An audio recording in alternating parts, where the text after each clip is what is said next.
Kali ini saya akan membahas sebuah skill atau kemampuan yang sering diremehkan oleh banyak orang. Yang apabila kamu punya skill ini, kamu keren karena kamu akan tahu ke depannya hidupmu bakal seperti apa. Baiklah, ayo kita bahas secara sederhana tentang kemampuan mencatat. Wah, pasti kedengarannya sangat sepele banget kan? Tapi jangan di skip. Kamu akan lihat dampak-dampak luar biasa dari sebuah catatan yang kamu buat. Sesuai dengan pengalaman hidup yang saya alami, saya banyak melihat orang sukses itu punya kebiasaan mencatat. Mereka sangat terstruktur dan disiplin dalam hal ini. Dan inilah fakta-faktanya di balik catatan yang mereka buat itu. Yang pertama, mereka menyadari bahwa otak itu punya batas untuk mengingat, apalagi ide-ide keren yang datang mendadak. Dan mereka juga menganggap mencatat sesegera mungkin merupakan bagian dari disiplin dalam berpikir. Yang kedua, sebagai tracking atau jurnal dalam mencapai progres-progres yang mereka mau. Sudah sampai di mana? Apa yang sudah dilewati? Apa masalahnya? Apa yang bisa diperbaiki?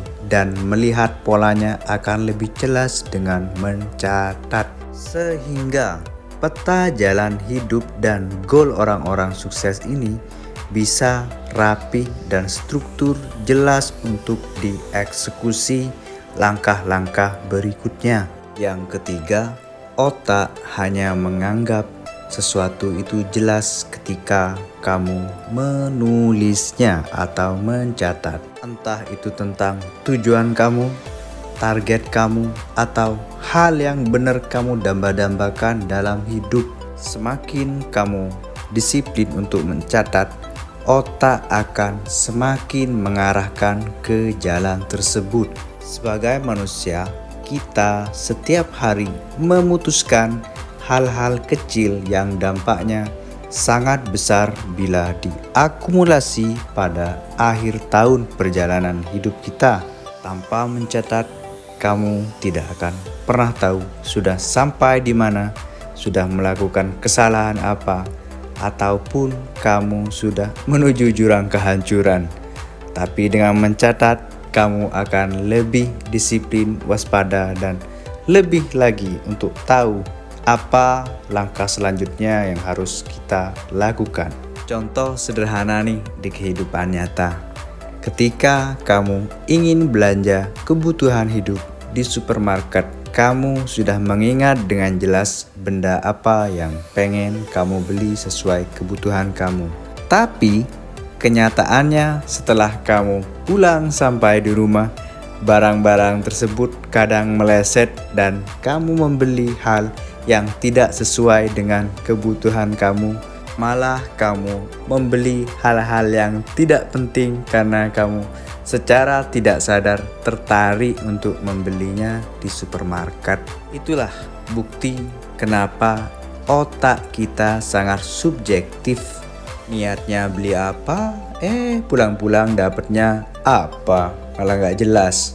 Dan hal yang paling penting, yang krusial sebenarnya, ialah berurusan dengan uang. Ketika kamu tidak bisa memanage uang kecil, maka ketika kamu mendapatkan uang besar, kamu juga pasti tidak bisa memanagenya dengan benar. Itulah fungsinya kita mencatat. Dan dengan mencatat, kok hidupku gini-gini aja, kata-kata tersebut akan hilang suatu saat. Karena kamu hari ini adalah kebiasaan dari kamu 5 tahun sebelumnya. Jadi mulai besok kita mulai mencatat apa prioritas kita dalam hidup, biar kedepannya makin jelas langkah-langkah yang bakal kita pilih. Nggak perlu muluk-muluk deh, yang penting kita latihan mencatat dulu. Entah itu hal-hal yang membuat kita senang untuk melatih kebiasaan kita menjadi orang yang disiplin tapi dengan cara yang sederhana dan gampang. Apakah kamu punya pengalaman yang seru ataupun kamu seorang yang suka mencatat? Boleh deh tulis di komentar. Semoga video ini bisa memberimu pengetahuan baru dan membuat kamu semakin kenal dengan dirimu sendiri. Terima kasih dan jangan lupa subscribe. Sampai jumpa di video berikutnya.